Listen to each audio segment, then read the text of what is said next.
Welcome everyone to Couch Potato Diary. It's a special episode. It is a Fighting Friday on a Saturday. My name is Peter Klein. Thank you very much for tuning in today. It was a little busy yesterday. Was doing a Fighting Friday of my own, checking out Manor Combat down at the Forest Heights Community Center here in Calgary, doing some ring announcing, so push this off until today. So today, we're looking at fights to make after Tank Davis's win, as well as David Benavidez's win, and we are looking at what a Forbidden Door would look like if TNA and main roster WWE actually went for it. So, just, little different today, but mixing it up a little bit, so it should be a whole lot of fun. Thank you guys so much for tuning in. Let's get to it.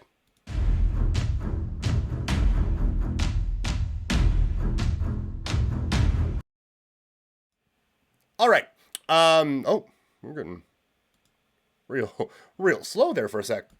I don't know if the video picked that up or if that was just my stream here, but either way, Tank Davis with an impressive win over Frank Martin over the weekend. I don't have a fight to make for Frank Martin here, but I do want to state again that I thought he put on a very good showing considering how much of an underdog that he was. And that was one where you look at it and, like, if you bet Frank Martin as the underdog, you don't get anything for it, but he proved that maybe he shouldn't have been a minus 700, or that Tank shouldn't have been a minus 700 favorite in that bout, right? So it's one of those ones where it's like, if it was, you wish it was more like a stock, where I was like, yeah, I didn't get the full thing, but can I get like plus 150 for doing pretty well on that? Maybe not. No. Okay. But I thought that, Frank Martin showed up really, really well. So,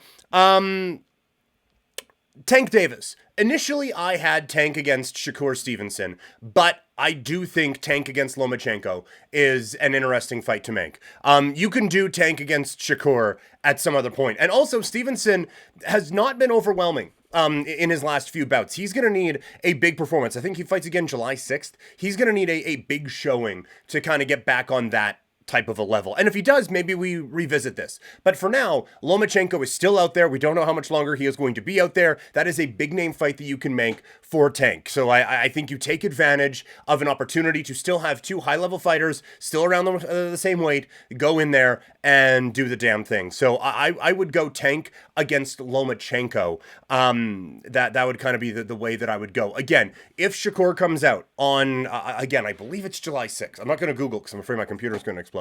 But if he comes out and just looks like an absolute world beater, then dope, man. Just let her rip. But for now, it is Tank Lomachenko. Also, over the weekend, it was David Benavidez with not the most convincing of victories, but still a solid win in his move up to 175 pounds. There is but one next fight for Benavidez, and it is Canelo Alvarez. Maybe after a bit of an underwhelming fight Saturday, Canelo thinks, oh, well, this is a guy who is right for the picking, and maybe he wants to get into it there. That is assuming a few things on Canelo's behalf, but I do think that there is something to that anyway. So I think that Canelo Alvarez against David Benavidez is the fight to make coming after this. It's a big fight. Canelo ducking him may be affecting the legacy just a little bit. I think there are some people anyway who it's wearing kind of thin on, that Canelo keeps hand-picking opponents. If it's not the Terrence Crawford fight that has been rumored, it better be Benavidez for, I think, Canelo legacy sake. That I'm not necessarily in that, but I think enough people are that it will affect that. And it's a chance for Benavidez to move into face of boxing territory. You guys know that I have scoffed at that when Tank Davis fights have happened in the past. If Benavidez can go in there and beat up Canelo, he kind of locks down the May 5th and the Mexican Independence weekend in September, right? So I think that this is an opportunity to build him up or for Canelo to just kind of, again, reestablish, like, look, I am that good.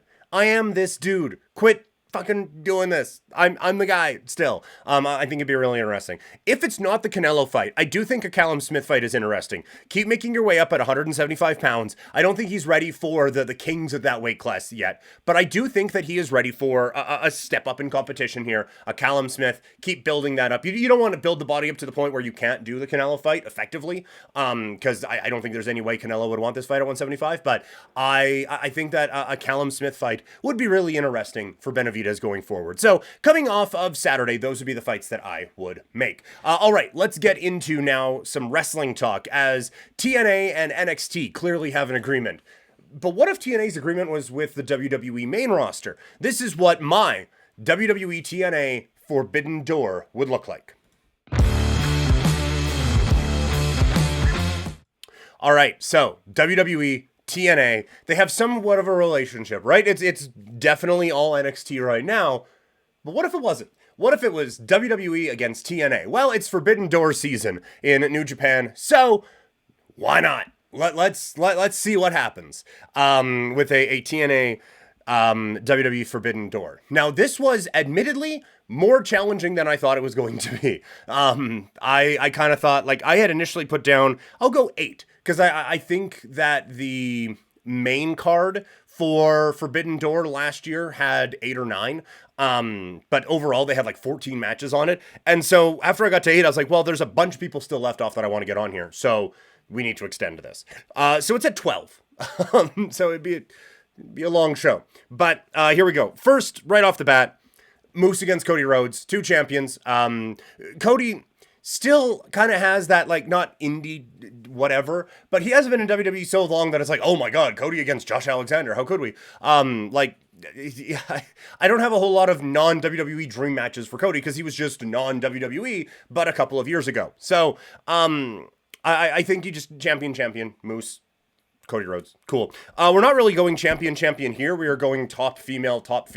It would be Jordynne Grace against Rhea Ripley. I think that would be an incredible match. And as I wrote that down, I was like, this has to happen. And look, the way Jordynne Grace has impressed in her WWE and NXT times, I think it is a very real possibility that it happens at some point. Next, I had to mix and match a few just to get everyone on the show. So it'd be a tag match, Mustafa Ali and Speedball Bailey against Sami Zayn and Seth Rollins. I think you have a couple high flyers on the TNA side.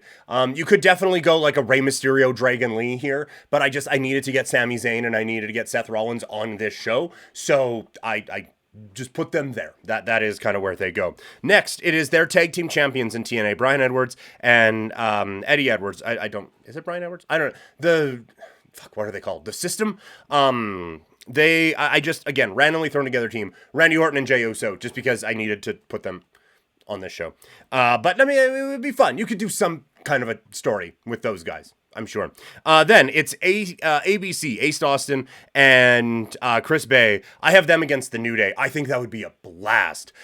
Chris Bay came around Calgary not too long ago. He was so much fun to watch. And he with Ace Austin, a real good high-flying team. And I think New Day would be a classic tag team to work with for them. Then I have Decay against Io Sky and Kairi Sane of Damage Control.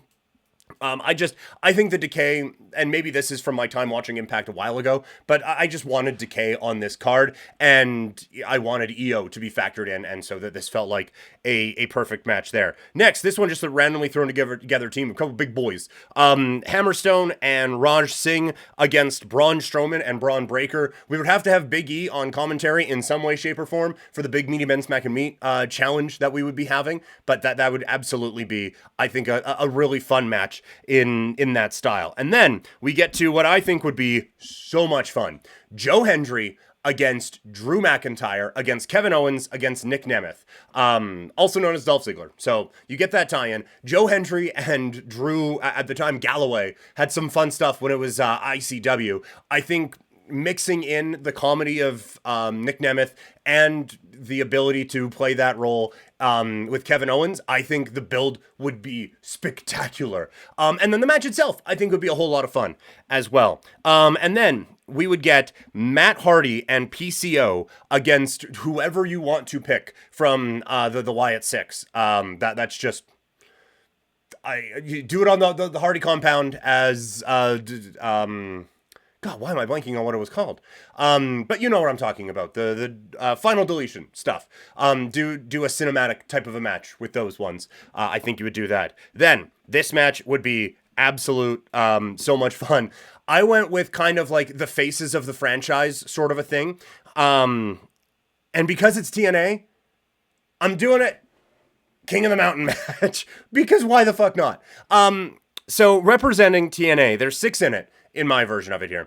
Representing TNA, the 3 would be Eric Young, he has been there for so long. He is TNA. TNA is him. Frankie Kazarian, kind of ditto. And then I have Jeff Hardy, who definitely bridges 2 sides here. But his time in TNA has been very impactful.